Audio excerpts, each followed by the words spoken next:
Hello friends, good evening and welcome to the success Kendra. Friends देखिए, आज इस session में हम लोग बीपीएससी टीआरई 3.0 यानी कि बीपीएससी टीचर 3.0 जो न्यू वैकेंसी 2024 में आई हुई है, जिसका एग्जाम मार्च 2024 में लिया जाएगा। फ्रेंड्स उसके लिए आज इस सेशन में हम लोग मॉडर्न हिस्ट्री को कवर करेंगे।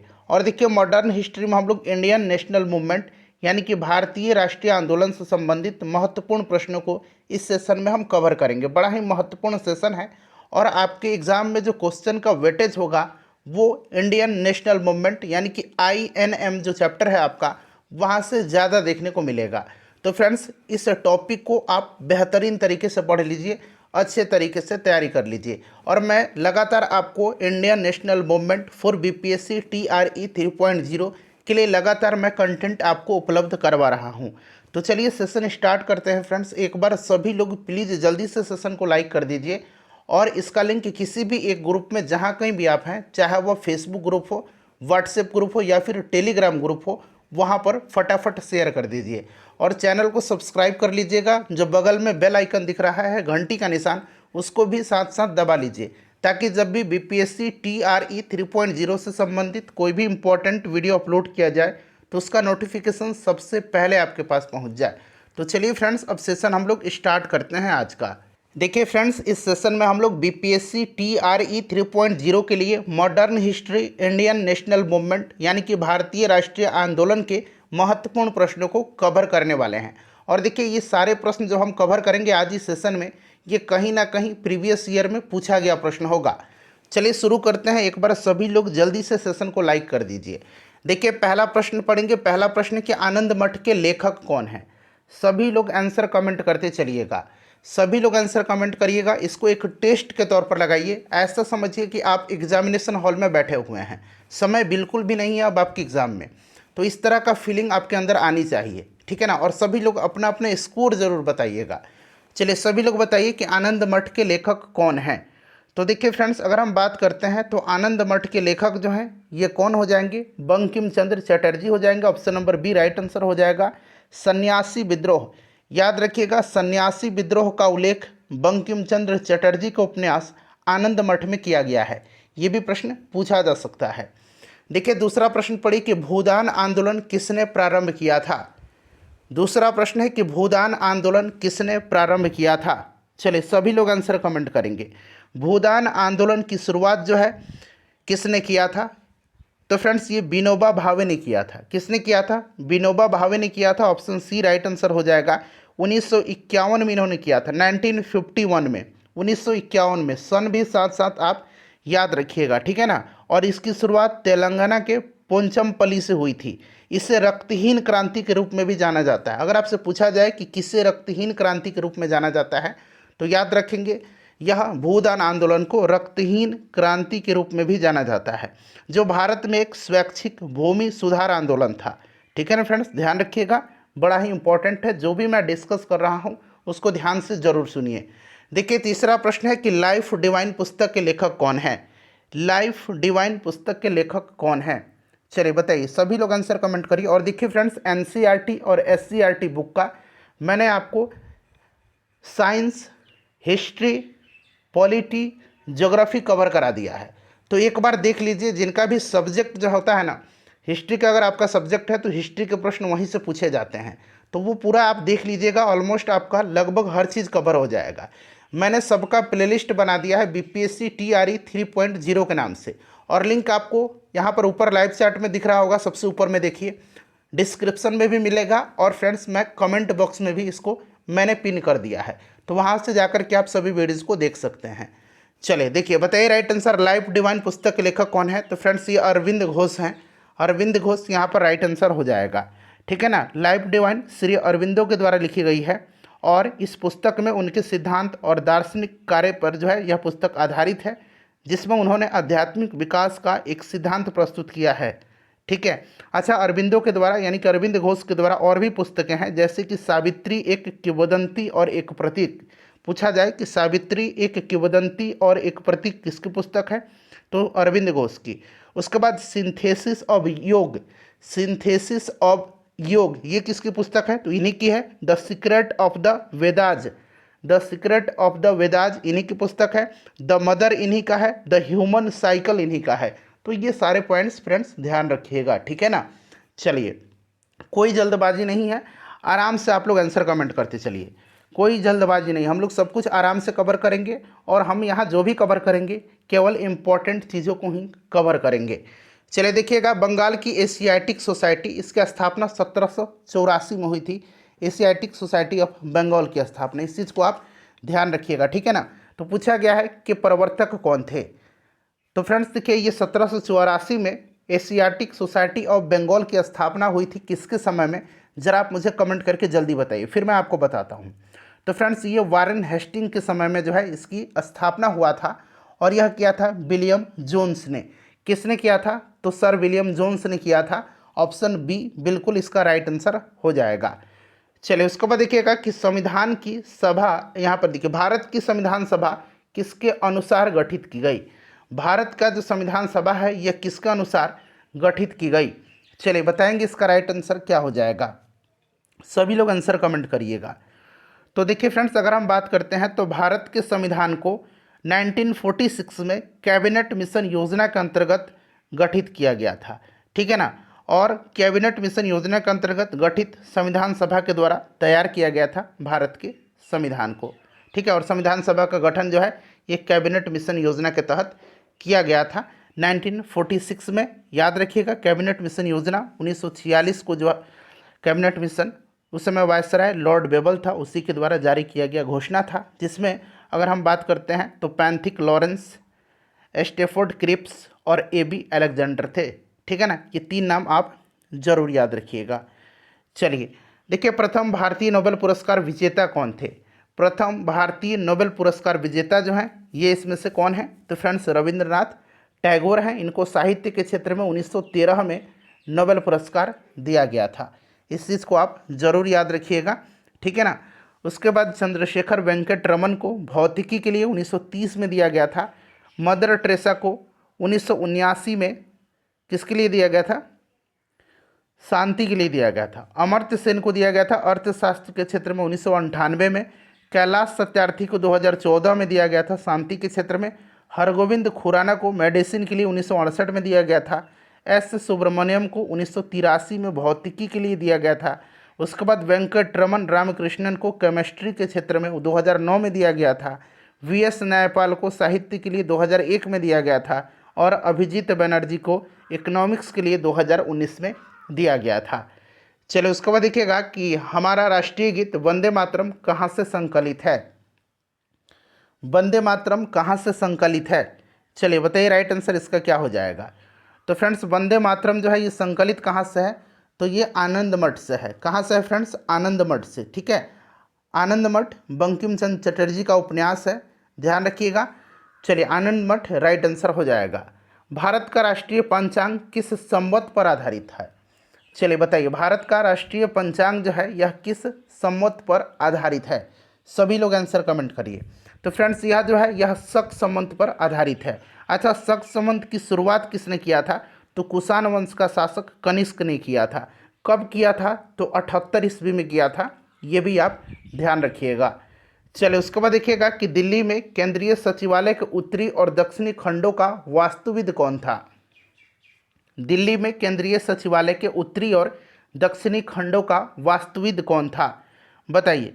तो देखिए दिल्ली में केंद्रीय सचिवालय के उत्तरी और दक्षिणी खंडों का जो वास्तुविद था यह हर्बर्ट बेकर था, जिसने राष्ट्रपति भवन के वास्तुकार लुटियंस के सहायक के रूप में कार्य किया था, ठीक है ना। तो यहाँ पर देखिए Herbert Bakers, option D right answer हो जाएगा, ठीक है ना। चलिए उत्तरी और दक्षिणी खंडों का वास्तुविद कौन था, तो फ्रेंड्स ये हर्बर्ट बेकर था। चलिए उसके बाद नेक्स्ट क्वेश्चन कर लेंगे। यहाँ पर ऑप्शन नंबर यहाँ पर देखिए डी राइट आंसर हो जाएगा। फ्रेंड्स आगे बढ़ने से पहले मैं आपको बीपीएससी ट्री 3.0 एग्जाम 2024 की बेस्ट बुक के बारे में बता दूं, जो कि चक्षु पब्लिकेशन का है। यहाँ पर फ्रेंड्स आप देख भी सकते हैं बीपीएससी बिहार शिक्षक बहाली, और देखिए ये प्राथमिक विद्यालय अध्यापक यानी कि प्राइमरी स्कूल टीचर भर्ती परीक्षा के लिए यह स्टडी गाइड है, संपूर्ण स्टडी गाइड है। यहाँ पर आप देख भी सकते हैं फ्रेंड्स। मैं आपको बता दूं, देखिए विषय सूची जो है, जैसे आप जानते हैं कि जो प्राइमरी टीचर में है 1 से 5 तक में आपका लैंग्वेज का पेपर होता है पेपर 1 में, और देखिए लैंग्वेज में यहाँ पर आप देख सकते हैं इंग्लिश पूरा सिलेबस के साथ दिया गया है और हिंदी पूरा सिलेबस के साथ दिया गया है। साथ ही साथ यहाँ पर देखिए पेपर 2 जो सामान्य अध्ययन का होता है उसमें आपका मेंटल एबिलिटी टेस्ट यानी कि रीजनिंग पूरा यहाँ पर विस्तार से दिया गया है। उसी प्रकार से यहाँ पर देखिए इंडियन हिस्ट्री दिया गया है। इंडियन हिस्ट्री में आपका एंशिएंट और मेडाइवल दोनों दिया गया है। और यहाँ पर आप देख सकते हैं जो अलग से बीपीएससी ट्री में भारतीय राष्ट्रीय आंदोलन इंडियन नेशनल मूवमेंट यानी कि जो मॉडर्न हिस्ट्री वाला सेक्शन है वो भी यहाँ पर कंप्लीट दिया गया है। यहाँ पर देखिए भारत का भूगोल यानी कि ज्योग्राफी ऑफ इंडिया और यहाँ पर विश्व का भूगोल यानी कि वर्ल्ड ज्योग्राफी ये भी पूरा कंप्लीट दिया गया है। उसके पास यहाँ पर देख सकते हैं पॉलिटी वाला पूरा यहाँ पर डिटेल में दिया गया है। यहाँ पर देखिए इकोनॉमिक्स दिया गया है, इंडियन इकोनॉमी। उसी प्रकार यहाँ से देख लीजिएगा साइंस वाले सेक्शन में फ्रेंड्स देखिए यहाँ पर आपका केमिस्ट्री है, बायोलॉजी है, पूरा सिलेबस कवर किया गया है। और यहाँ पर देख सकते हैं गणित भी है और यहाँ पर देखिए फिजिक्स भी दिया गया है। पूरा यह बुक कंप्लीट बुक है जो कि आपकी प्रिपरेशन में 4 चांद लगाएगा। और देखिए जैसे कि मैंने आपको बताया है कि बिहार से रिलेटेड भी यहाँ पर बहुत सारे फैक्ट्स दिए गए हैं। यहाँ पर देखिए पूरा बिहार से रिलेटेड फैक्ट्स दिया गया है और देखेंगे यहाँ पर बिहार से संबंधित आपको 100+ MCQ भी इस बुक में दिया गया। देखिए फ्रेंड्स चक्षु पब्लिकेशन का बीपीएससी ट्री 3.0 अन्य एग्जाम के लिए भी बुक आता है जो कि आप बुक को खरीद करके अपनी तैयारी को और भी मजबूत कर सकते हैं। चलिए अब अगला प्रश्न कर लेंगे कि निम्नलिखित में से कौन सी कृति रविन्द्रनाथ टैगोर की नहीं है। रविंद्रनाथ टैगोर की इसमें से कौन सी कृति नहीं है। चलिए सभी लोग ध्यानपूर्वक आंसर कमेंट करिए। तो यहाँ पर देखिएगा चित्रा है, द कोर्ट डांसर है और चित्रांगदा है। कपाल कुंडला रविंद्रनाथ टैगोर जी का नहीं है। कपाल कुंडला जो है ये बंकिम चंद्र चट्टोपाध्याय द्वारा रचित बंगाली भाषा का एक प्रेम उपन्यास है। इस चीज़ को यह ध्यान रखेंगे, अगर प्रश्न पूछा जाए कि कपाल कुंडला किसकी रचना है तो बंकिम चंद्र चट्टोपाध्याय की, ठीक है ना। चलिए उसके बाद नेक्स्ट क्वेश्चन देखिएगा 11 नंबर की, भारत की शासन व्यवस्था में पहली बार प्रतिनिधि एवं लोकप्रिय तत्व को समाविष्ट करने का प्रयास किस माध्यम से किया गया था। सभी लोग आंसर कमेंट करिएगा। भारत की शासन व्यवस्था में पहली बार प्रतिनिधि एवं लोकप्रिय तत्व को समाविष्ट करने का प्रयास किस माध्यम से किया गया था। तो फ्रेंड्स यह किया गया था 1892 का भारतीय परिषद अधिनियम के माध्यम से, ठीक है ना। इस चीज़ को आप ध्यान रखिएगा। चलिए नेक्स्ट क्वेश्चन करेंगे कि किस गवर्नर के कार्यकाल के दौरान 1921 में कलकत्ता में विक्टोरिया मेमोरियल हॉल का निर्माण कार्य पूरा हुआ था। चलिए बताइएगा राइट आंसर इसका क्या हो जाएगा। 1921 में कलकत्ता में विक्टोरिया मेमोरियल हॉल का निर्माण कार्य जो है पूरा हुआ था। सही आंसर कमेंट करिएगा। तो राइट आंसर यहाँ पर देखेंगे तो ऑप्शन यहाँ पर इसका डी हो जाएगा, लॉर्ड रीडिंग के समय में। लॉर्ड रीडिंग के समय में हुआ था। अच्छा, लॉर्ड रीडिंग के समय में और भी महत्वपूर्ण घटनाएं हुई थी, उससे भी आप ज़रूर याद रखिएगा। देखिए फ्रेंड्स लॉर्ड रीडिंग के समय में ही 5 फरवरी 1922 को चौरी चौरा की कांड हुई थी। उसके बाद महात्मा गांधी ने अपना असहयोग आंदोलन वापस ले लिया था और इसी के समय में चित्तरंजन दास और मोतीलाल नेहरू के द्वारा इलाहाबाद में स्वराज पार्टी का स्थापना 1923 में किया गया था। उसके बाद देखिए 1921 में मोपला विद्रोह इसी के समय में हुआ था। उसके बाद इसी के समय MN रॉय के द्वारा भारतीय कम्युनिस्ट पार्टी का गठन किया गया था। भारत में 1922 से इलाहाबाद में सिविल सेवा परीक्षा की शुरुआत इसी के समय में हुई थी, ठीक है ना। तो इस सब को ध्यान रखिएगा। और 1925 में प्रसिद्ध आर्य समाजी राष्ट्रवादी नेता स्वामी श्रद्धानंद की हत्या भी इसी के समय में हुई थी, श्रद्धानंद की हत्या, ठीक है ना। तो ये सब आप ध्यान रखेंगे। चलिए उसके बाद देखिएगा कि नई दिल्ली शहर के रूपांकन में कौन शामिल था। बताइए राइट आंसर क्या हो जाएगा। राइट आंसर इसका क्या हो जाएगा, सभी लोग कमेंट करिए। तो यहाँ पर देखिएगा एडवर्ड लुटियंस और एडवर्ड बेकर, ऑप्शन नंबर यहाँ पर ए राइट आंसर इसका हो जाएगा। चलिए उसके बाद नेक्स्ट क्वेश्चन करिएगा कि किसने 1898 ईस्वी में बनारस में सेंट्रल हिंदू कॉलेज स्थापित किया था जो बाद में बनारस हिंदू विश्वविद्यालय का केंद्र बन गया। राइट आंसर इसका क्या होगा। फ्रेंड्स ऑलरेडी ये प्रश्न आपने कर रखा है, एनी बेसेंट इसका राइट आंसर हो जाएगा। भारत के राष्ट्रीय ध्वज का डिजाइन किसने तैयार किया था। तो देखिए अभी वर्तमान डिजाइन जो है यह तैयार किया था पिंगली बंकैया ने, लेकिन यहाँ पर देखेंगे भारत के राष्ट्रीय ध्वज का डिजाइन जो है यह आपको मैडम भीखाजी कामा ने तैयार किया था, ठीक है ना, भीखाजी कामा ने। और संविधान सभा के द्वारा 22 जुलाई 1947 को राष्ट्रीय ध्वज के प्रस्ताव को अपनाया गया था। ये डेट आप जरूर याद रखिएगा। और मैडम भीखाजी कामा को भारतीय स्वतंत्रता की जननी कहा जाता है और 1907 में जर्मनी के स्टुटगार्ट में जो है इन्होंने जो राष्ट्रीय ध्वज फहराया था। इस चीज़ को याद रखिएगा, ये भी प्रश्न बनता है, ठीक है ना।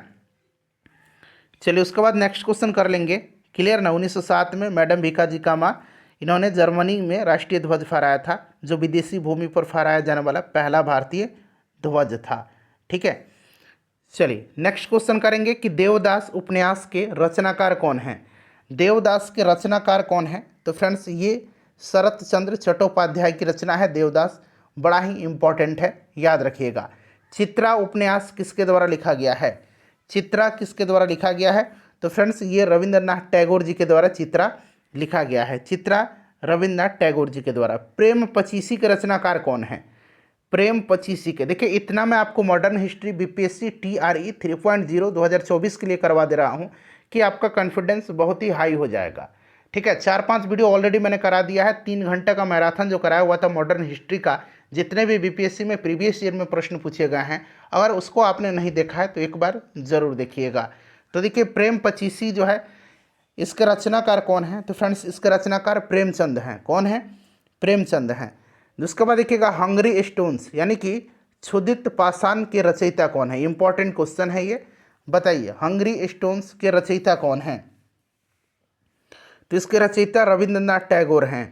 देखिए फ्रेंड्स अगला प्रश्न है कि ग्लिम्पसेस ऑफ वर्ल्ड हिस्ट्री यानी कि विश्व इतिहास की झलक के रचयिता कौन है? आप अंग्रेजी वाला ही नाम याद रखिएगा, ज़्यादा बेटर रहेगा। तो फ्रेंड्स देखिए ग्लिम्पसेस ऑफ वर्ल्ड हिस्ट्री को लिखा है पंडित जवाहरलाल नेहरू ने। किसकी रचना है यह? पंडित जवाहरलाल नेहरू ने ग्लिम्पसेस ऑफ वर्ल्ड हिस्ट्री 1934 में लिखी थी। यह भी साथ साथ आप ध्यान रख सकते हैं। चलिए उसके बाद देखिए 27 दिसंबर 1911 में पहली बार जनगण मन कहाँ पर गाई गई थी? 1911 में जनगण मन जो है कहाँ पर गाई गई थी? तो फ्रेंड्स यह गाई गई थी कलकत्ता में। कहाँ पर?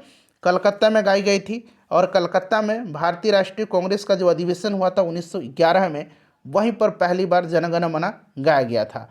और उस अधिवेशन की अध्यक्षता पंडित बिशन नारायण धर कर रहे थे, ये भी आप ध्यान रखिएगा। और पहली बार वंदे मातरम कहाँ पर गाया गया था? तो ये भी कलकत्ता अधिवेशन में ही 1896 में कलकत्ता अधिवेशन में गाया गया था। और 1896 की अधिवेशन की अध्यक्षता रहीम तुला सयानी कर रहे थे। ये दोनों चीज़ आप ध्यान रखिएगा। देखिए भारत में पहला समाचार पत्र किसने शुरू किया था? भारत में पहला समाचार पत्र शुरू किसने किया था? बताइए राइट आंसर क्या होगा फ्रेंड्स। तो पहला समाचार पत्र जो है यह शुरू किया था किसने? तो फ्रेंड्स यह द बंगाल गजट था, ठीक है ना। भारत का पहला समाचार पत्र द बंगाल गजट। और 1780 में जो है इसका प्रकाशन जेम्स अगस्तस हिक्की ने किया था, ठीक है ना। जेम्स अगस्तस हिक्की ने किया था। ऑप्शन डी राइट आंसर हो जाएगा, वारन हेस्टिंग्स के समय में। ये भी आप ध्यान रखिएगा। चलिए अगला प्रश्न कर लेंगे। अब नेक्स्ट क्वेश्चन है हमारा कि the wheels of history, most VVI question है। द व्हील्स ऑफ हिस्ट्री नामक पुस्तक के लेखक कौन है? बताइए राइट आंसर क्या हो जाएगा। द व्हील्स ऑफ हिस्ट्री नामक पुस्तक के लेखक कौन है?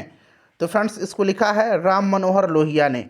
किसने लिखा है? राम मनोहर लोहिया ने लिखा है। राम मनोहर लोहिया की और भी पुस्तकें मैं बता रहा हूँ जो कि आपके एग्जाम में निश्चित रूप से पूछा जाएगा, जैसे कि guilty man of India's partition, ये ऑलरेडी मैंने आपको करा दिया था। Guilty man of India's partition, Hindu बनाम हिंदू, ठीक है ना। इतिहास चक्र आपने ये हो ही गया, व्हील्स ऑफ हिस्ट्री, ठीक है ना। चलिए तो याद रखिएगा। नेक्स्ट क्वेश्चन है कि पोस्ट ऑफिस के लेखक कौन है? राजेंद्र प्रसाद की पुस्तक भी याद रखिएगा, ठीक है ना। जैसे कि कौन सी पुस्तक है? इंडिया डिवाइडेड, इन्हीं की पुस्तक है। ये प्रश्न पूछा जा सकता है, ठीक है। राजेंद्र प्रसाद की पुस्तक है। Mahatma Gandhi and Bihar some reminiscences, यह भी पूछा जा रहा है लगातार, राजेंद्र प्रसाद की पुस्तक है, ठीक है। बताइए पोस्ट ऑफिस के लेखक कौन है? पोस्ट ऑफिस को लिखा है रविंद्रनाथ टैगोर जी ने। देखिए निम्नलिखित में से किसे स्टील फ्रेम की संज्ञा दी गई है? इस्पात का चौखटा यानी कि स्टील फ्रेम की संज्ञा दी गई है। बताइए राइट आंसर इसका क्या हो जाएगा? राइट आंसर इसका क्या हो जाएगा? करेक्ट आंसर बताइए। तो फ्रेंड्स यह संज्ञा दी गई है किसको? तो ध्यान रखिएगा ये दिया गया है भारतीय नागरिक सेवा ICS को दिया गया है। गोदान किसकी रचना है? गोदान जो है ये किसकी रचना है? सिंपल सा क्वेश्चन है। गोदान गबन ये सब प्रेमचंद की रचना है। भारत भारती के रचनाकार कौन है? भारत भारती के रचनाकार, भारत भारती के रचनाकार बताइए। भारत भारती के रचनाकार, तो भारत भारती के जो रचनाकार है ना, ये कौन है फ्रेंड्स? तो ये आपके हो जाएंगे मैथिली शरण गुप्त, ठीक है ना, भारत भारती के रचनाकार। अच्छा, एक है आपका पर प्रश्न पूछा जाता है कि भारत माता नामक चित्र की रचना, ये यानी कि इसके चित्रकार कौन है, तो ये अवनींद्रनाथ टैगोर हैं, ठीक है ना, अवनींद्रनाथ टैगोर, ध्यान रखिएगा। सैडलर आयोग का संबंध किससे था, सैडलर आयोग का संबंध किससे था, तो देखिए सैडलर आयोग का गठन अगर पूछा जाए तो 1917 में, याद रखिएगा आप, कलकत्ता विश्वविद्यालय की समस्याओं के अध्ययन के लिए डॉक्टर M.E. सैडलर के नेतृत्व में किया गया था। और इस आयोग में 2 भारतीय भी थे, डॉक्टर आशुतोष मुखर्जी और डॉक्टर जियाउद्दीन अहमद, ये दोनों नाम याद रखिएगा। इस आयोग ने कलकत्ता विश्वविद्यालय के साथ साथ माध्यमिक, स्नातक, उत्तरीय शिक्षा पर भी अपना मत व्यक्त किया था। तो ये सैडलर आयोग शिक्षा से संबंधित है, ऑप्शन डी राइट आंसर हो जाएगा, सैडलर आयोग शिक्षा से संबंधित है। चलिए फ्रेंड्स, नेक्स्ट क्वेश्चन कर लेंगे। अगला प्रश्न है हमारा कि ब्रिटिश ने भारत में प्रांतीय स्वायत्तता कब से लागू कर दिया, प्रांतीय स्वायत्तता कब से लागू कर दिया, बताइए कब से लागू कर दिया। तो फ्रेंड्स, प्रांतीय स्वायत्तता को लागू कर दिया कब से, तो याद रखेंगे भारत सरकार अधिनियम 1935 से। खिलाफत आंदोलन का आरंभ किया गया था, खिलाफत आंदोलन का आरंभ जो है ये किया था किसने, तो खिलाफत आंदोलन शुरू किया था मोहम्मद अली और शौकत अली नामक 2 भाइयों ने, मोहम्मद अली और शौकत अली। तो यहाँ पर देखिए अली बंधु हो जाएगा, option number D right answer हो जाएगा, ठीक है। चलिए उसके बाद देखिएगा कि भारत में सिविल सेवाओं का सूत्रपात किसने किया, भारत में सिविल सेवाओं का सूत्रपात किसने किया, चलिए बताइएगा। देखिए भारत में नागरिक सेवा का जनक माना जाता है लॉर्ड कॉर्नवालिस को, तो इसी ने सूत्रपात किया था, ठीक है ना। और कॉर्नवालिस ने 1793 में प्रसिद्ध कॉर्नवालिस कोड का निर्माण किया, जो शक्तियों के पृथक्करण सिद्धांत पर आधारित है, जो किस पर आधारित है, तो शक्तियों के पृथक्करण सिद्धांत पर आधारित है, ठीक है, ध्यान रखिएगा। और 1793 में जो है इसने अस्थाई बंदोबस्त पद्धति भी लागू किया था। अस्थाई बंदोबस्त की योजना किसने बनाई थी, तो जॉन शोर ने बनाई थी। ये प्रश्न बीपीएससी में ऑलरेडी टीरी में पूछा गया है, पिछली बार जो टीरी हुआ था, टीआरई, ठीक है ना। देखिए निम्नलिखित कथनों पर विचार करिए और इसमें से कौन सा सही है ये आपको बताना है। देखिए इंग्लैंड की रानी 1858 में भारत की महारानी घोषित हुई थी। दूसरा स्टेटमेंट पढ़िएगा, दूसरा है कि राजा जॉर्ज पंचम तथा रानी मैरी ने 1911 में दिल्ली दरबार रखा था। तो इसमें से राइट स्टेटमेंट जो होगा वो आपका ऑप्शन नंबर बी हो जाएगा, केवल 2। 1911 में ये लॉर्ड हार्डिंग द्वितीय के समय में आए थे, ठीक है ना। दिल्ली दरबार का आयोजन हुआ था जहाँ पर बंगाल विभाजन को रद्द किया गया था और राजधानी कलकत्ता से दिल्ली स्थानांतरित करने की घोषणा की गई थी। इस चीज़ को आप फ्रेंड्स ज़रूर याद रखिएगा, बड़ा ही इम्पॉर्टेंट है आपके लिए, ठीक है ना। चलिए आगे बढ़ेंगे, अब अगला प्रश्न कर लेंगे। नेक्स्ट क्वेश्चन है हमारा, चलिए उसके बाद अगला प्रश्न है हमारा कि अमृत बाजार पत्रिका की स्थापना किसने किया था। अमृत बाजार पत्रिका, अमृत बाजार पत्रिका इसका प्रकाशन बांग्ला भाषा में होता था और इस समाचार पत्र की स्थापना शिशिर घोष और मोतीलाल घोष, ये 2 भाई थे, शिशिर घोष और मोतीलाल घोष। तो यहाँ पर शिशिर कुमार घोष दिया गया है, मोतीलाल घोष का भी नाम याद रखिएगा, ठीक है ना। चलिए उसके बाद नेक्स्ट क्वेश्चन कर लेंगे कि निम्न अखबारों में से कौन सा मुख्यतः उदारवादियों की नीतियों का प्रचारक था। उदारवादियों की नीतियों का प्रचारक जो था इसमें से आपका कौन था, बताइए राइट आंसर क्या हो जाएगा। इसका आंसर आप लोग कमेंट करके बताइए, ठीक है ना, इसका आंसर आप लोग मुझे कमेंट करके बताइए, ठीक है ना।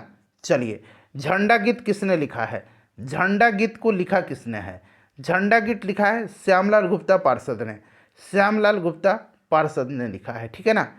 चलिए उसके बाद देखिए नागरिक सेवाओं यानी कि सिविल सर्विसेज के लिए प्रतियोगी परीक्षाओं को सिद्धांततः स्वीकार किया गया, कब स्वीकार किया गया, तो फ्रेंड्स इसको स्वीकार किया गया था 1853 में, 1853 में, कब, 1853 में, ध्यान रखिएगा 1853 में। चलिए आगे बढ़ेंगे, नेक्स्ट क्वेश्चन कर लेंगे। नेक्स्ट क्वेश्चन है हमारा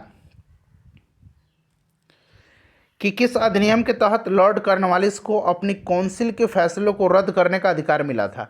ये इंपॉर्टेंट क्वेश्चन है, चलिए बताइए राइट आंसर क्या हो जाएगा। तो देखिए फ्रेंड्स अगर हम बात करते हैं तो 1786 का जो एक्ट था इसी के तहत 1786 में लॉर्ड कॉर्नवालिस को भारत में गवर्नर जनरल और कमांडर इन चीफ के रूप में नियुक्त किया गया था। उसने भूमि, न्यायपालिका और प्रशासनिक सुधारों की स्थापना करने और ब्रिटिश सेना और प्रशासन को पुनर्गठित करने के लिए इसको जाना जाता है, ठीक है। और इसकी एक मांग थी कि गवर्नर जनरल की शक्तियों को बढ़ाया जाए ताकि यह विशेष मामलों में अपनी परिषद के बहुमत को ओवरराइड कर सके और अपने विशेष मामलों में कार्य कर सके, ठीक है ना। और 1786 का अधिनियम उसे गवर्नर जनरल और कमांडर इन चीफ दोनों के रूप में काम करने की शक्ति देने के लिए बनाया गया था। इस प्रकार से अगर बात करते हैं तो 1786 का एक्ट जो है, इसके माध्यम से कॉर्नवालिस नियंत्रण बोर्ड और निदेशक मंडल के अधिकार के तहत ब्रिटिश भारत का पहला प्रभावी शासक बना था। चलिए, तो यहाँ पर option number B right answer हो जाएगा। देखिए, उपन्यास है दुर्गेश नंदिनी, इसको लिखा किसने है? दुर्गेश नंदिनी के लेखक कौन है? चलिए बताइए, दुर्गेश नंदिनी के लेखक कौन है? दुर्गेश नंदिनी के लेखक हैं बंकिम चंद्र चटर्जी। कौन है? बंकिम चंद्र चटर्जी हैं दुर्गेश नंदिनी के लेखक। और बंकिम चंद्र चटर्जी का यह पहला बांग्ला उपन्यास है, पहला बांग्ला उपन्यास है जो 1865 में लिखा गया था। 1865 में इनका पहला बांग्ला उपन्यास है, ठीक है, बंकिम चंद्र चटर्जी जी का। तो यहाँ पर option number D correct answer हो जाएगा। चलिए फ्रेंड्स, अगला प्रश्न कि भारतीय राजनीति में 1947 के बाद किस महिला ने सर्वाधिक योगदान दिया था? 1947 के बाद भी इन्होंने सर्वाधिक योगदान दिया था। तो ये अरुणा असफ अली हैं। आप देखिए, ये बीपीएससी का प्रश्न है, ये भी बीपीएससी का प्रश्न था। देखिए, वंदे मातरम गीत लिखा है, बीपीएससी का ही प्रश्न चल रहा है। वंदे मातरम किसने लिखा है? तो ये बंकिम चंद्र चटर्जी हो जाएगा राइट आंसर, ठीक है ना। आनंद मठ से लिया गया है। किस वर्ष उड़ीसा बिहार से पृथक हुआ था? उड़ीसा बिहार से पृथक किस वर्ष हुआ था? चलिए बताइएगा, सभी लोग कमेंट करिएगा, रिवीजन होगा आपको। 1 अप्रैल 1936 को उड़ीसा बिहार से अलग हुआ था, ठीक है ना। अच्छा, झारखंड बिहार से कब अलग हुआ था? जरा आप लोग मुझे बताइए तो कि झारखंड कब बिहार से अलग हुआ था। चलिए, उसके बाद नेक्स्ट क्वेश्चन करेंगे। झारखंड 15 नवंबर सन 2000 को बिहार से अलग हुआ था। देखिए, यहाँ पर जो है पुस्तक और लेखक दिया गया है, आपको मिलान करना है और राइट आंसर आपको बताना है, ठीक है ना। चलिए मिलान करते हैं फ्रेंड्स। अब यहाँ पर ध्यान दीजिएगा कि history of the freedom movement in India, इसके लेखक कौन है? तो इसके लेखक ताराचंद हैं, ठीक है ना, ताराचंद हैं, ताराचंद हैं। इसके लेखक कौन है? ताराचंद हैं, याद रखिएगा, ताराचंद हैं। ये प्रश्न भी आपको इस तरह से याद रखना है कि history of the freedom movement in India पूछा जाए कि किसके द्वारा लिखी गई है, तो आपको फटाफट बता देना है कि ये ताराचंद की रचना है। उसके बाद history of the freedom movement in Bihar, इसकी रचना किसने किया है?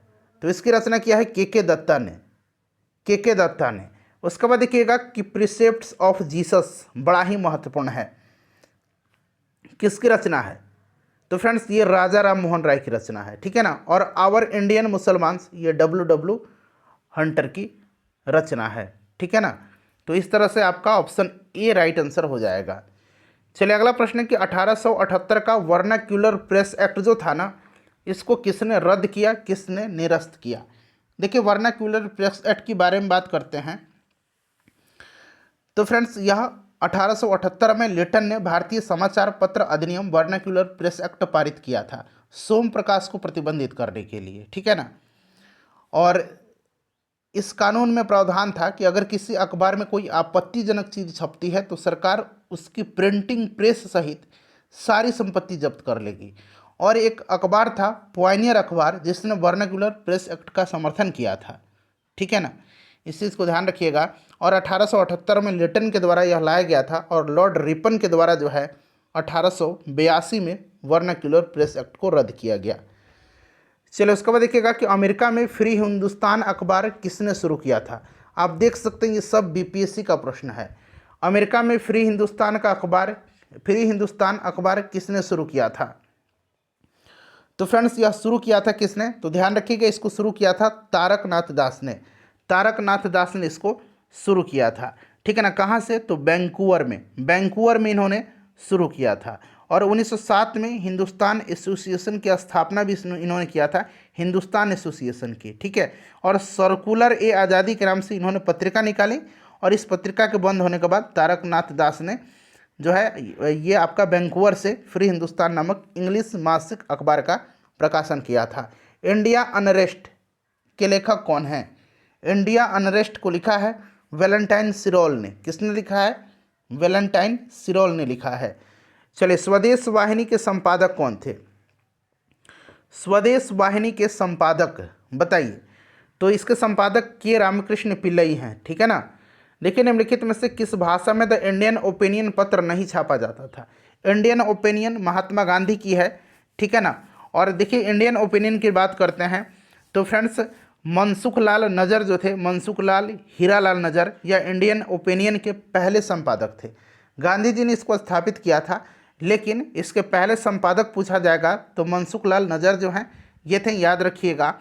और देखिए इंडियन ओपिनियन अखबार गुजराती, हिंदी, तमिल, अंग्रेजी में प्रकाशित हुआ करता था, ठीक है ना।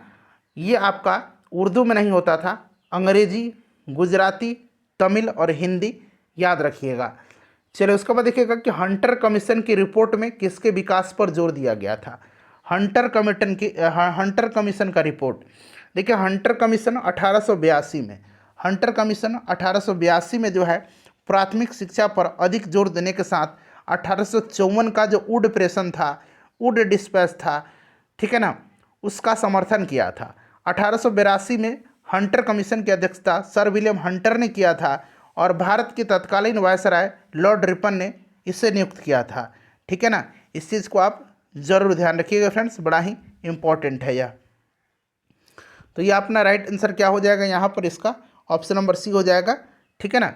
प्राथमिक शिक्षा पर अधिक जोर दिया, साथ ही साथ 1854 का जो वुड प्रेशन था उसका भी समर्थन किया था। किस एक्ट के द्वारा भारत के गवर्नर जनरल को अध्यादेश यानी कि ऑर्डिनेंस जारी करने की शक्ति प्रदान की गई। चलिए बताइए राइट आंसर इसका क्या होगा। तो फ्रेंड्स इसका करेक्ट आंसर हो जाएगा इंडियन काउंसिल एक्ट 1861 के द्वारा, इंडियन काउंसिल एक्ट 1861 के द्वारा। निम्न में से किसने सर्वप्रथम प्रेस सेंसरशिप लागू किया था। प्रेस पर सेंसरशिप सर्वप्रथम जो है 1799 में लगाई गई थी, ठीक है ना। 1799 में लगाया था किसने, तो ये लगाया था वेलेज़ली ने, लॉर्ड वेलेज़ली ने। चलिए उसके बाद देखिएगा कि निम्नलिखित में से सबसे बाद में क्या हुआ था। सबसे बाद में, अच्छा हड़प नीति ये डलहौजी की है, किसकी है, हड़प नीति। तो हड़प नीति जो है ये डलहौजी की है। अच्छा डलहौजी का कार्यकाल 1848 से 1856 तक रहा था, ठीक है। यहाँ मैं लिख देता हूँ 1848 से 1856, ठीक है। उसके बाद देखिए बंगाल विभाजन 1905 में करजन के समय में हुआ था। अस्थाई बंदोबस्त की योजना जो है, अस्थाई बंदोबस्त की योजना जॉन शोर ने बनाई थी, ठीक है। एक मिनट रुक जाइए, हाँ अस्थाई बंदोबस्त की योजना जॉन शोर ने बनाई थी और यह कार्नवालिस के समय 1793 में जो है लागू किया गया था और सहायक संधि वेलेज़ली से संबंधित है। तो इस प्रकार से इसका राइट आंसर आप खुद बता दीजिएगा कि इसका correct answer option number B हो जाएगा, बंगाल का विभाजन, जो कि सबसे बाद की घटना 1905 की। चलिए उसके बाद देखिएगा सूची दिया गया है, मिलान करना है। एक तरफ जो है समाचार पत्र है, दूसरी तरफ संपादक है। हिंदू के संपादक कौन है, हिंदू के संपादक कौन हैं, चलिए बताइए। हिंदू के संपादक हैं यहाँ पर आपका जी सुब्रमण्यम अय्यर, ठीक है। सुधारक का अगर पूछा जाए तो सुधारक आपका Gopal Krishna Gokhale. Voice of India दादा भाई नौरोजी की है और बंगाली जो है ये आपका सुरेंद्रनाथ बनर्जी की है। तो इस तरह से ऑप्शन डी यहाँ पर करेक्ट आंसर इसका हो जाएगा। चलिए उसके बाद देखिएगा कि निम्न में से किसके अंतर्गत भारत में सर्वप्रथम सर्वोच्च न्यायालय की स्थापना हुई थी। भारत में सर्वोच्च न्यायालय की स्थापना जो है पहली बार सुप्रीम कोर्ट की स्थापना 1773 के रेगुलेटिंग एक्ट के तहत 1774 में हुई थी। तब इसे कलकत्ता सर्वोच्च न्यायालय कहा जाता था और इसमें एक मुख्य न्यायाधीश का अतिरिक्त 3 अन्य न्यायाधीश होते थे, ठीक है। तो सबसे पहले अगर पूछा जाएगा तो रेगुलेटिंग एक्ट 1773 के तहत कलकत्ता में 1774 में इसकी स्थापना हुई थी, ठीक है। और भारत का जो सर्वोच्च न्यायालय है इसकी स्थापना भारतीय संविधान के अंतर्गत हुआ है। चलिए पत्रकार के कर्तव्य का निर्वहन करते हुए जेल जाने वाला प्रथम भारतीय कौन था। अब इस प्रश्न में बड़ा ही डाउट होगा, क्या ही बताऊं मैं आपको। कुछ लोग तो निश्चित रूप से बाल गंगाधर तिलक कहेंगे भी, क्यों नहीं, क्योंकि बहुत जगह दिया भी गया है। और मेरे हिसाब से इसका आंसर सुरेंद्रनाथ बनर्जी होगा। क्यों होगा, क्योंकि सुरेंद्रनाथ बनर्जी जो थे कलकत्ता उच्च न्यायालय के न्यायमूर्ति नॉरिस के समक्ष एक पारिवारिक मूर्ति, एक शालिग्राम से संबंधित एक विवाद आया था और मूर्ति की उम्र तय करने के लिए नॉरिस ने इसे अदालत में लाने का आदेश दिया था और कहा कि यह 100 साल पुरानी नहीं हो सकती है। और इस कार्रवाई में जो है बंगाली हिंदुओं की भावनाओं को ठेस पहुंची थी और बनर्जी जी ने 1883 में ही 1883 में ही, देखिए पहले ही, बहुत पहले की बात हो रही है, 1883 में ही बंगाली में एक क्रोधित संपादकीय लेख लिखा था, ठीक है ना, जिसके कारण इनको जेल की भी सजा हुई थी। ठीक है, तो इसलिए मेरे हिसाब से तो सुरेंद्रनाथ बनर्जी ही होना चाहिए। चलिए उसके बाद देखिएगा कि मैडम भिखाजी कामा से संबंधित भारतीय निम्नलिखित कथनों पर विचार करिए। मैडम भिखाजी कामा 1907 में पेरिस में आयोजित अंतर्राष्ट्रीय सोशलिस्ट सम्मेलन में राष्ट्रीय ध्वज फहराया था। पेरिस में नहीं हुआ था, ये जर्मनी के स्टुटगार्ट में हुआ था, तो ये वाला तो गलत हो गया। ठीक है ना। चलिए उसके बाद अगला देख लीजिएगा। अगला आपका है यहाँ पर, ये दादा भाई नौरोजी की निजी सचिव रही थी और मैडम जो कामा थी इनके माता पिता पारसी थे। तो 2 और 3 यहाँ पर करेक्ट आंसर इसका बिल्कुल हो जाएगा। चलिए उसके बाद देखिए स्वतंत्र भारत का अंतिम गवर्नर जनरल, स्वतंत्र भारत का अंतिम गवर्नर जनरल और पहले भारतीय गवर्नर जनरल ये सी राजगोपालाचारी थे। ठीक है, गोदान और गबन दोनों एक ही लेखक की रचनाएं हैं, उनका नाम बताइए। तो मैंने बता ही दिया था, गोदान गबन मुंशी प्रेमचंद की हैं। ठीक है ना।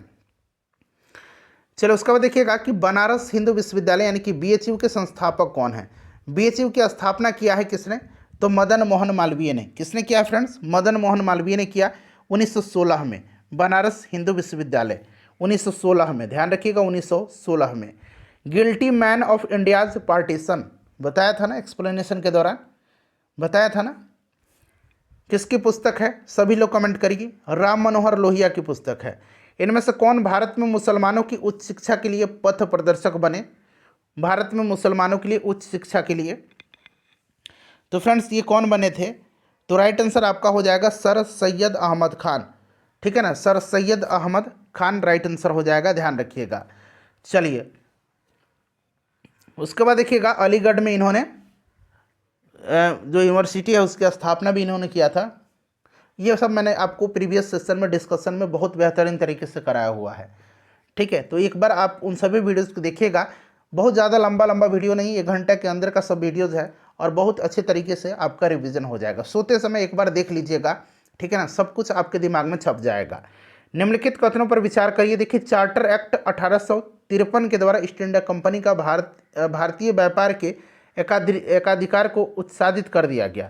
दूसरा है गवर्नमेंट ऑफ इंडिया एक्ट 1858 के अंतर्गत ब्रिटिश संसद ने ईस्ट इंडिया कंपनी को पूर्णतः समाप्त कर भारत में सीधा शासन का उत्तरदायित्व ग्रहण किया। कौन सा कथन इसमें से आपसे सही है यह पूछा जा रहा है।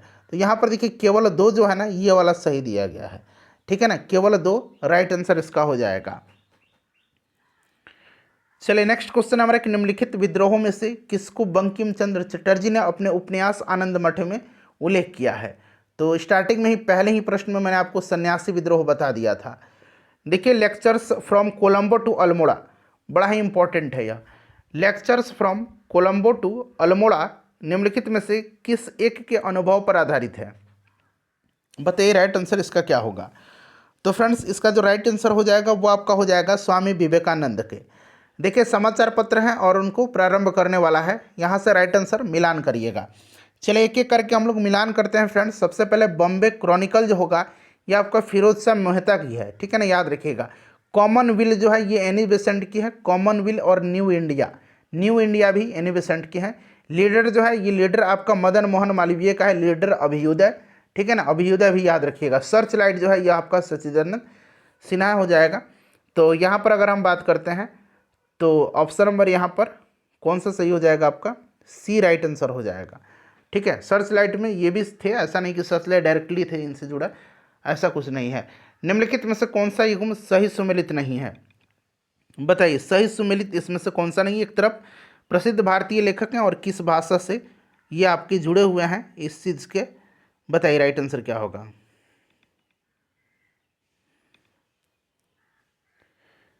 देखिए सर्च लाइट जो अभी हमने पढ़ा था ना, यहाँ पर एक बार मैं क्लियर कर देता हूँ।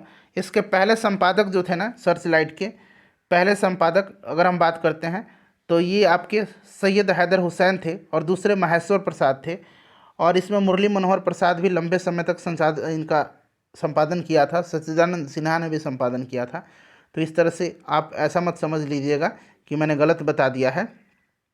ठीक है ना। चलिए फ्रेंड्स अगला प्रश्न कर लेंगे अब। हाँ ये पहले बताइए कि समाचार पत्र और प्रारंभ करने वाला मिलान करना है, बताइए राइट आंसर क्या हो जाएगा। सभी लोग आंसर कमेंट करेंगे।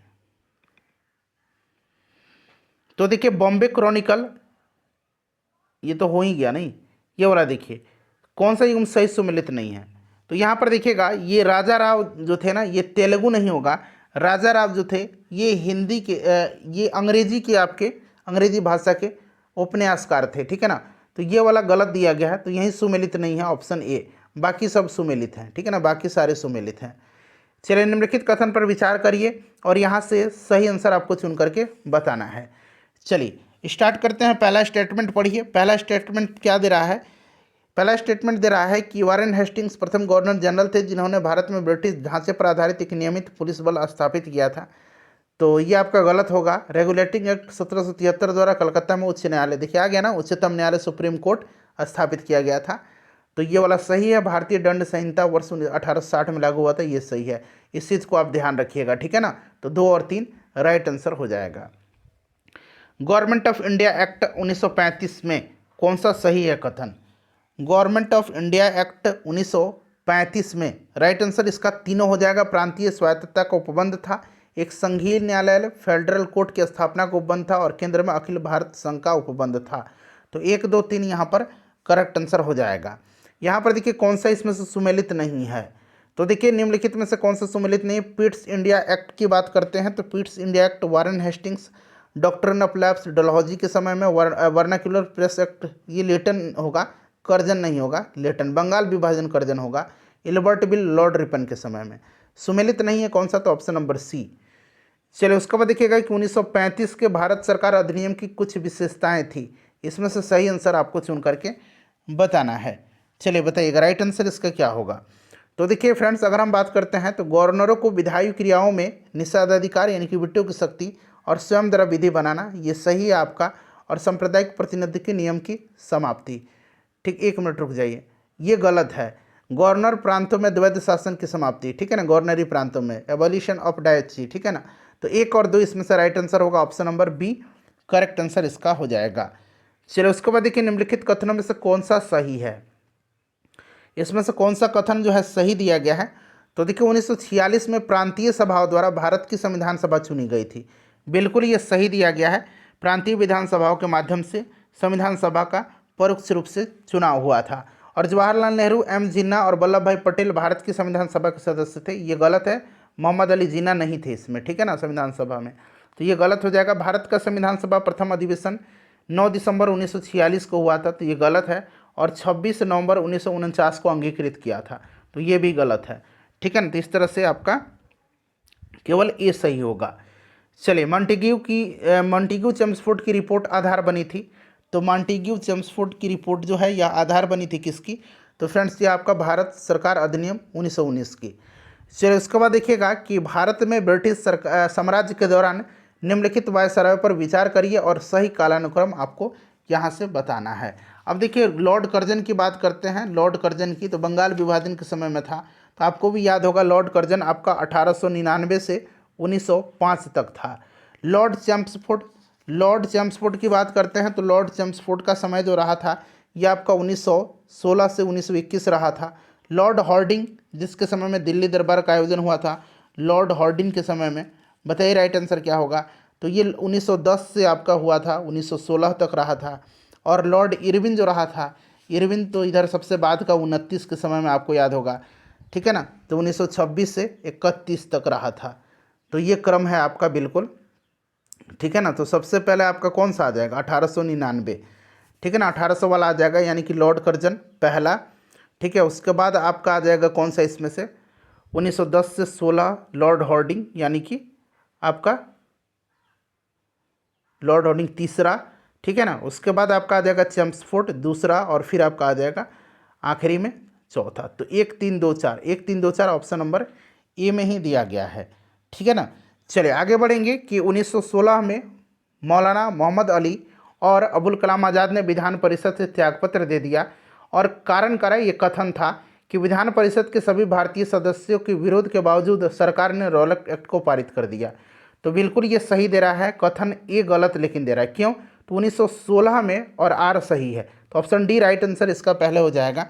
अब ध्यान से सुनिएगा, 1916 में नहीं, इन्होंने 1919 में, ठीक है ना, 1919 में मोहम्मद अली और अब्दुल कलाम आज़ाद ने विधान परिषद से त्यागपत्र दे दिया था, ठीक है ना, खिलाफत मूवमेंट के समय। इसलिए ये गलत है, आर सही है। चलिए उसके बाद देखिएगा कि 1854 की वुड डिस्पैच जो था उसमें अभिव्यक्त शिक्षा का लक्ष्य क्या था। वुड डिस्पैच का ये प्रश्न बड़ा ही इंपॉर्टेंट है, बीपीएससी में भी ये प्रश्न पूछा जा चुका है। तो यहाँ पर देखिएगा कि भारत में पाश्चात्य संस्कृति का विकास था। ठीक है, चलिए वुड डिस्पैच आया था किसके समय में, तो डलहौजी के समय में आया था 1854 में। ठीक है ना, डलहौजी के समय में आया था कब, तो 1854 में आया था वुड डिस्पैच, याद रखिएगा। ठीक है, चलिए 1942 के क्रिप्स मिशन का एक महत्वपूर्ण पहलू था। क्रिप्स मिशन की बात करते हैं फ्रेंड्स, तो देखिए क्रिप्स मिशन आया था कब, 1942 में, 1942 में। किसके समय में, वायसराय लॉर्ड लिनलिथगो था। ठीक है ना, इस चीज़ को ध्यान रखिएगा। राइट आंसर इसमें से बताइए, सभी ऑप्शन को पढ़ करके। करेक्ट आंसर हो जाएगा इसका ऑप्शन नंबर बी, द्वितीय विश्व युद्ध के तुरंत पश्चात भारत संघ की स्थापना करना और उसे डोमिनियन स्टेट प्रदान करना था। तो ऑप्शन नंबर यहाँ पर बी राइट आंसर हो जाएगा। 1935 के जो भारत अधिनियम था, इंडिया एक्ट था, इसके द्वारा प्रस्तावित फेडरल यूनियन में राजसी प्रांतों को शामिल करने के पीछे अंग्रेजों की असली मंशा क्या थी। अंग्रेजों की असली मंशा क्या थी, तो राष्ट्रवादी नेताओं के साम्राज्यवाद विरोधी जो सिद्धांत थे उसको व्यर्थ करने के लिए राजाओं का इस्तेमाल करना। ठीक है, देखिए ब्रिटिश इंडिया के निम्नलिखित में से किस अधिनियम ने सामूहिक कार्य चालन के स्थान पर विभाग या विभागीय पद्धति द्वारा वायसराय की कार्यकारी परिषद पर उसके प्राधिकार को और बल प्रदान किया था। तो ये और बल प्रदान किया था फ्रेंड्स कौन, तो ये था आपका इंडियन काउंसिल एक्ट 1861। ठीक है ना, इंडियन काउंसिल एक्ट 1861। चलिए उसके बाद देखिएगा, फिर से मिलान करना है आपको। यहाँ पर देखिए भारत की उपनिवेशीय सरकार का अधिनियम और प्रावधान, यानी कि अधिनियम और प्रावधान है, यहाँ पर आपको मिलान करना है। यहाँ से मिलान करके राइट आंसर आपको चुन करके बताना है। चलिए मिलान करते हैं एक एक करके। चलिए बताइए राइट आंसर यहाँ पर इसका क्या होगा, सभी लोग मेरे साथ मिलान करिए। देखिए चार्टर एक्ट 1813, चार्टर एक्ट 1813। चलिए बताइए राइट आंसर यहाँ पर, सभी लोग मिलान करिए। जब तक साथ में आप मिलान नहीं करेंगे आप सीखेंगे कैसे। चलिए बताइए राइट आंसर इसका क्या हो जाएगा। तो यहाँ पर देखिएगा फ्रेंड्स, अगर हम बात करते हैं तो सबसे पहले आपका दिया हुआ है चार्टर एक्ट। ठीक है ना, तो चार्टर एक्ट आपका हो जाएगा, भारत में कंपनी का व्यापार एकाधिकार समाप्त कर दिया गया था। ठीक है ना, यानी कि 2 नंबर हो जाएगा। उसके बाद चलिए अगला मिलाइए, अगला है कि regulating act 1773। Regulating act 1773 company के निदेशकों को, कंपनी पूरा आ जाए हाँ स्क्रीन पर, अब मिलाइए। तो ये आपका दूसरा हो जाएगा और ये आपका हो जाएगा चौथा, कंपनी के निदेशकों को कंपनी के प्रबंध से संबंधित सभी पत्राचार और दस्तावेज ब्रिटिश सरकार को प्रस्तुत करने को कहा गया। उसके बाद देखिए एक्ट ऑफ 1858, इसके द्वारा आपका ब्रिटिश शासन का अधिकार ईस्ट इंडिया कंपनी से ब्रिटिश क्राउन को हस्तांतरण किया गया था और पिट्स इंडिया एक्ट की तरह भारत में ईस्ट इंडिया कंपनी के कार्यों को पूरी तरह से विनियमित करने के लिए ब्रिटेन में बोर्ड ऑफ कंट्रोल स्थापित किया गया था। तो इस प्रकार से राइट आंसर इसका क्या हो गया, 2, 4, 3 और 1, 2, 4, 3 और 1। ठीक है ना, देखिए कहाँ पर दे रखा है, ऑप्शन नंबर ए में दे रखा है। ठीक है ना फ्रेंड्स, चलिए आगे बढ़ते हैं। अब अगला प्रश्न करेंगे कि भारत के विभाजन को टालने का अंतिम अवसर समाप्त हो गया था। बताइए किसके साथ ही समाप्त हो गया था, तो फ्रेंड्स ये समाप्त हो गया था आपका कैबिनेट मिशन को अस्वीकार करने के साथ ही। चलो उसके बाद देखिए मिलान करना है, व्यक्ति हैं और विषय हैं। तो मैकडोनाल्ड, तो इसने जो है आपका कम्युनल अवार्ड जो है सांप्रदायिक पंचायत की घोषणा किया था। ठीक है ना, कब किया था सांप्रदायिक पंचायत की घोषणा, 16 अगस्त 1932 को। इस चीज़ को ध्यान रखिएगा। लिनलिथगो के समय, तो देखिए लिनलिथगो के समय अगर हम बात करते हैं तो अगस्त प्रस्ताव अंग्रेजों के द्वारा 1940 में लाया गया था। ठीक है, डलहौजी के समय क्या हो जाएगा, डॉक्ट्रिन ऑफ लैप्स हो जाएगा और चेम्सफोर्ड के समय डायरकी हो जाएगा। ठीक है, द्वैध शासन वाला जो है आपका 1919 का एक्ट जो था। तो इस तरह से आप मिला लीजिए। अब राइट आंसर इसका 2, 3, 1, 4 हो जाएगा। तो यहाँ पर करेक्ट आंसर इसका क्या हो जाएगा, ऑप्शन नंबर सी हो जाएगा। चलिए उसके बाद देखिएगा कि भारतीय राष्ट्रीय कांग्रेस के बारे में निम्नलिखित कथनों पर विचार करिए और इसमें से कौन सा सही दिया गया है। देखिए सरोजनी नायडू कांग्रेस की अध्यक्ष होने वाली प्रथम महिला थी, नहीं ये प्रथम भारतीय महिला थी, और प्रथम महिला एनी बेसेंट थी जो 1917 के कलकत्ता अधिवेशन की अध्यक्षता किया था एनी बेसेंट ने। और सरोजनी नायडू ने 1924 के कानपुर अधिवेशन के 1925 के कानपुर अधिवेशन की इन्होंने अध्यक्षता किया था। 1924 का बेलगाम अधिवेशन था जिसकी अध्यक्षता मात्र एक बार गांधी जी ने किया था। चलिए और देखिए सी आर दास ने जब कांग्रेस के अध्यक्ष के रूप में कार्य किया तब वे जेल में थे। बिल्कुल ही उन्हें 1921 के अहमदाबाद कांग्रेस के अध्यक्ष चुना गया था, लेकिन ये उस समय जेल में थे, अतः इनके प्रतिनिधि के रूप में हकीम अजमल खान ने जो है अध्यक्षता किया था। ठीक है, अहमदाबाद का जो अधिवेशन हुआ था 1921 में। तो ये वाला आपका सही है। एलन ऑक्टेवियन ह्यूम जो था, यो ह्यूम प्रथम ब्रिटिश नागरिक था जो कांग्रेस का अध्यक्ष बना था। ये बिल्कुल गलत दिया है, क्योंकि कांग्रेस का अध्यक्ष बनने वाला पहला व्यक्ति तो था ये जॉर्ज यूल था। जॉर्ज यूल जो था फ्रेंड्स, ये आपका चौथा अधिवेशन था 1888 का इलाहाबाद का, उसी में ये पहला अंग्रेज अध्यक्ष था। और देखिए अल्फ्रेड वेब 1894 में कांग्रेस के अध्यक्ष थे, ये सही दिया गया है। तो इसीलिए आपका दूसरा और तीसरा यहाँ पर राइट आंसर हो जाएगा, ऑप्शन नंबर दूसरा और चौथा सही आंसर हो जाएगा ऑप्शन बी। 1935 के भारत सरकार अधिनियम की कौन सी विशेषता नहीं थी? देखिए नहीं पूछा गया है, ध्यान से बताइएगा। तो इसमें से अगर हम बात करते हैं तो केंद्र के साथ ही राज्यों में द्वैध शासन, ये आपका नहीं है। ठीक है, देखिए उसके बाद देखिए भारत में ब्रिटेनों के सभी संवैधानिक प्रयोगों को सबसे कम समय तक चला था कौन? तो इसमें से सबसे कम समय तक 1909 का इंडियन काउंसिल एक्ट था, जिसको कि पार्लियामेंटो सुधार अधिनियम कहा जाता है। इसका प्रस्ताव मई में आया और इसे अभी भी भारत की विभाजन मुक्त रखने की आकांक्षा थी, जिस ब्रिटिश प्रांतों से मिलकर के बने एक संघीय राज्य का स्वरूप होना था। उपरोक्त उद्धरण का संबंध किससे है? इसका संबंध किससे है फ्रेंड्स? तो इसका संबंध है कैबिनेट मिशन से। कैबिनेट मिशन के बारे में मैंने आपको बताया है। कैबिनेट मिशन जो है आया था कब? तो 1946 में। उस समय वायसराय कौन था? लॉर्ड बेबल था। चलिए, उस समय जब नेपोलियन की शक्ति के सामने यूरोप में साम्राज्य धाराशाही हो रहे थे, किसे गवर्नर जनरल ने भारत में ब्रिटिश पताका फहराए रखी? बताइए। तो राइट आंसर इसका क्या हो जाएगा? ये आपका वारेन हेस्टिंग्स हो जाएगा, लॉर्ड हेस्टिंग्स हो जाएगा। ठीक है ना, लॉर्ड हेस्टिंग्स हो जाएगा, लॉर्ड हेस्टिंग्स हो जाएगा। चलिए एक मिनट, लॉर्ड हेस्टिंग्स, हाँ ठीक है, लॉर्ड हेस्टिंग्स ही हो जाएगा। चलिए फ्रेंड्स, अगला प्रश्न करेंगे। लॉर्ड हेस्टिंग था और इसी के समय में ही आपको सुगौली की संधि हुई थी। आपको याद होगा 1816 में अंग्रेज और गोरखों के बीच सुगौली की संधि हुई थी। आंग्ल नेपाल युद्ध का अंत हुआ था और इसी के समय 1822 में टेनेंसी एक्ट यानी कि काश्तकारी अधिनियम लागू किया गया था। ठीक है ना। चलिए फ्रेंड्स, अगला प्रश्न है हमारा कि कांग्रेस के निम्नलिखित नेताओं में से कौन एक कैबिनेट मिशन योजना के पक्ष में पूरी तरह से था? पूरी तरह से जो था इसमें से कौन था? तो सरदार पटेल थे। कौन थे? सरदार पटेल। यहाँ पर देखिए मिलान करना एक तरफ पुस्तक है, लेखक दिया गया है। चले आइए एक एक करके अब इसको हम लोग मिला लेते हैं। देखिए, the first Indian war of independence ये विनायक दामोदर सावरकर की है। आनंद मठ जो है ये आपका बंकिम चंद्र चटर्जी की है। लाइफ डिवाइन किसकी है? लाइफ डिवाइन अरविंद घोष की है। ठीक है ना, लाइफ डिवाइन अरविंद घोष की है। और साधना रविंद्रनाथ टैगोर। तो ऑप्शन ए यहाँ पर राइट आंसर हो जाएगा। कौन सा युग्म सही सुमेलित इसमें से? बताइए कौन सा युग्म जो है इसमें से सही सुमेलित दिया गया है? तो यहाँ पर देखिएगा पहला, दूसरा और तीसरा ये आपका सही दिया गया है। बदरुद्दीन तैयब जी जो थे ना, बदरुद्दीन तैयब जी ये भारतीय राष्ट्रीय कांग्रेस के पहले मुस्लिम अध्यक्ष थे। ठीक है ना, तो यहाँ पर आपका ये सही दिया गया है। Theodore Beck, Mohammedan Anglo Oriental College, Ilbert Bill Ripon किस समय में आया था? और फिरोज शाह मेहता भारतीय राष्ट्रीय कांग्रेस, ये ठीक दिया गया है। ठीक है, चले तो ऑप्शन नंबर यहाँ पर डी इसका करेक्ट आंसर हो जाएगा। चलो उसके बाद नेक्स्ट क्वेश्चन है हमारा कि निम्नलिखित का सही कालानुक्रम क्या होगा? ये आपको कालानुक्रम बताना है कि वुड का एजुकेशन डिस्पैच। तो वुड डिस्पैच 1854 में आया था। ठीक है, उसके बाद चलिए मैं यहाँ पर सीधे इसका आंसर बताता हूँ। इसका जो करेक्ट आंसर हो जाएगा फ्रेंड्स ये कौन सा हो जाएगा? आपका 2, 1, 4, 3 हो जाएगा। 2, 1, 4 और 3। ठीक है ना, 2, 1, 4, 3।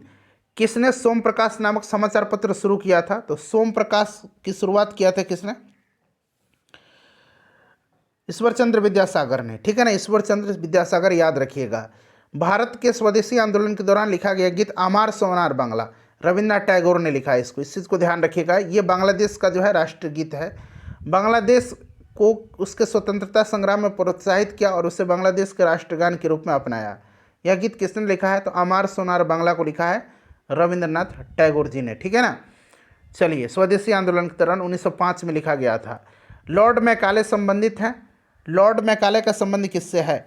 लॉर्ड मैकाले का संबंध अंग्रेजी शिक्षा से है। मैकाले का संबंध अंग्रेजी शिक्षा है। मैकाले की अनुशंसा पर ही विलियम बेंटिक ने अंग्रेजी को शिक्षा का माध्यम बनाया था। ठीक है ना। निम्नलिखित में से किसे सुबह आज़ादी नामक कविता लिखी थी? सुबह आज़ादी नामक कविता जो किसने लिखा था? तो फ्रेंड्स ये फैज़ अहमद फैज़ ने लिखा है। निम्नलिखित में से कौन सा एक जर्नल अबुल कलाम आज़ाद द्वारा लिखी गई है? तो ये अल हिलाल है। अल हिलाल और अल बगल, ठीक है ना, याद रखिएगा इन्हीं की है। अल बलग और अल हिलाल। देखिए बंकिम चंद्र चटर्जी, बताइए क्या होगा इसमें से, मिलान करिए। तो देवी चौधरानी, ठीक है ना। दीनबंधु मित्र, नील दर्पण, प्रेमचंद शतरंज के खिलाड़ी, ठीक है। चलिए तो यहाँ पर आपका राइट आंसर क्या हो जाएगा? 95 का सी होना चाहिए, ठीक है ना। चलिए आगे बढ़ेंगे, नेक्स्ट क्वेश्चन कर लेंगे। दीनबंधु मित्र की है, नील दर्पण किसकी रचना है? नील दर्पण दीनबंधु मित्र की है। ये बार बार प्रश्न जो है पूछा जाता है, ठीक है ना, तो याद रखिएगा सी राइट आंसर होगा इसका। देखिए उसके बाद गोल्डन थ्रेशोल्ड नामक कविता संग्रह की रचयिता निम्नलिखित में से कौन है? गोल्डन थ्रेशोल्ड, तो इसका राइट आंसर क्या होगा फ्रेंड्स? इसका करेक्ट आंसर हो जाएगा आपका सरोजनी नायडू। उसके बाद देखिएगा कि निम्नलिखित में से कौन सा एक इतिहास के विषय में कार्ल मार्क्स के दृष्टिकोण का संक्षिप्त वर्णन करता है? कार्ल मार्क्स की रचना जरा आप कमेंट करिए मुझे। दास कैपिटल और कम्युनिस्ट मैनिफेस्टो, बताइए इसका राइट आंसर क्या होगा? 97 का प्रश्न पढ़िए, 97 का आंसर बताइए। देखिए इतिहास शोषक और शोषित वर्गों के बीच संघर्ष का सिलसिला है। ऑप्शन सी बिल्कुल राइट आंसर हो जाएगा। भारत में प्रथम 3 विश्वविद्यालय कलकत्ता, मद्रास और बम्बई की स्थापना किस वर्ष हुई थी? किस वर्ष में हुई थी? तो फ्रेंड्स यह 1857 में हुई थी। किस वर्ष हुई थी? 1857 में हुई थी, 1857 में, ठीक है ना, 1857 में, ध्यान रखिएगा। चलिए उसके बाद नेक्स्ट क्वेश्चन कर लेंगे। अगला प्रश्न है हमारा, मिलान करना है भारत मित्र। चलिए मिलान करिए। तो यहाँ पर देखिए भारत मित्र जो होगा आपका हिंदी, राष्ट्रमत जो होगा आपका मराठी, उसके बाद देखिए प्रजा मित्र जो होगा आपका गुजराती, और नायक जो होगा ये बांग्ला हो जाएगा, ठीक है ना। तो यहाँ पर 99 का राइट आंसर क्या होगा? देखिए तो क्या हो रहा है, मिलान मिलाइए। सी राइट आंसर हो रहा है, 3 4 2 1, ठीक है ना। चलिए महात्मा गांधी ने कहा था कि उनकी कुछ सबसे गहन धारणाएं अनटू दिस लास्ट नामक पुस्तक में प्रतिबिंबित होती है, और इस पुस्तक ने उनके जीवन को बदल डाला। इस पुस्तक का वह संदेश क्या है जिससे महात्मा गांधी को बदल दिया था? चलिए बताइए राइट आंसर इसका क्या होगा? ऑप्शन को ध्यान से पढ़िएगा। बुक का नाम क्या है? अनटू दिस लास्ट, ठीक है ना, unto this last, John Ruskin की है शायद ये, अनटू दिस लास्ट। इसका करेक्ट आंसर क्या होगा? तो फ्रेंड्स ये आपका व्यक्ति का जीवन सबके कल्याण में निहित है, ठीक है ना। इसके निम्नलिखित में से किस गवर्नर जनरल ने भारत में पंसविदा वृद्ध सिविल सेवा, यानी कि यहाँ पर देखिएगा कन्वीनियंटेड सिविल सर्विसेज ऑफ इंडिया का सृजन किया, जो कालांतर में भारतीय सिविल सेवा यानी कि ICS के नाम से जानी गई? राइट आंसर इसका क्या होगा? फ्रेंड्स ये आपका कॉर्नवालिस हो जाएगा। किस अधिनियम में भारतवासियों को अपने देश के प्रशासन के कुछ हिस्सा लेने का संभव बनाया? तो ये बनाया था आपका इंडियन काउंसिल एक्ट 1861, ठीक है ना, इंडियन काउंसिल एक्ट 1861। चलिए जब भारत को स्वतंत्रता प्राप्त हुई उस समय यूनाइटेड किंगडम में, UK में निम्न में से किस पार्टी की सत्ता थी? उस समय पार्टी की सत्ता थी लेबर पार्टी की, और क्लेमेंट एटली प्रधानमंत्री थे। किस वर्ष राष्ट्रीय गीत वंदे मातरम पहली बार गाया था? तो मैंने वंदे मातरम को बता ही दिया था आपको कि ये कलकत्ता अधिवेशन था आपका 1896 का, वहीं पर गाया गया था, जिसका अध्यक्षता रहीमतुल्ला सयानी ने किया था। चलिए निम्नलिखित अंग्रेज शासकों में से समाचार पत्रों पर से प्रतिबंध हटाने का श्रेय किसको दिया जाता है? राइट आंसर इसका क्या होगा? राइट आंसर इसका क्या हो जाएगा? तो चार्ल्स मेटकॉफ को दिया जाता है। चार्ल्स मेटकॉफ को भारतीय प्रेस का मुक्तिदाता भी कहा जाता है, ठीक है ना। तो इस चीज़ को आप ध्यान रखिएगा। 1835 से लेकर के 1836 एक ही बार इसका कार्यकाल रहा था। बम्बई, मद्रास और कलकत्ता में उच्च न्यायालयों की स्थापना कब हुई थी? तो ये 1861 में हुई थी। इल्बर्ट बिल विवाद किससे संबंधित है? इल्बर्ट बिल विवाद जो है यह संबंधित किससे है? तो देखिए फ्रेंड्स, इल्बर्ट बिल विवाद यूरोप के लोगों के मामले की सुनवाई करने के लिए भारतीय न्यायाधीशों पर लगाई गई अयोग्यताओं का हटाया जाना था। ऑप्शन नंबर यहाँ पर सी राइट आंसर हो जाएगा। और देखिए अगर हम बात करते हैं इल्बर्ट बिल की, तो देखिए इल्बर्ट बिल जो है, इल्बर्ट बिल क्या आया था किसके समय में, तो यह रिपन के समय में आया था, ठीक है ना। चलो उसके बाद देखिएगा कि निम्नलिखित में से कौन सी घटना सबसे पहली हुई थी। इसमें से सबसे पहली जो घटना है वो आपका दीनबंधु मित्र ने नील दर्पण का लेखन किया था, ठीक है ना। चलिए, और देखिए 1875 में इन्होंने आर्य समाज की स्थापना किया था। आनंद मठ के लेखक बंकिम चंद्र चटर्जी हैं और Satyendranath Tagore Indian civil services की परीक्षा पास करने वाले पहले भारतीय थे। तो ऐसे तो यहाँ से 4 प्रश्न आपके बन जाएंगे।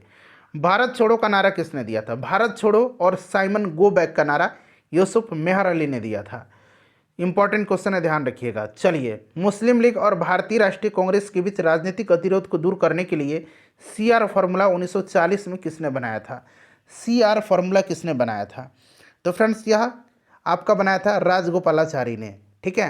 तो फ्रेंड्स हमारा 110 प्रश्न था, कवर करा दिया मैंने आपको। प्लीज़ सेशन को लाइक कर दीजिए और इसको शेयर कर दीजिए।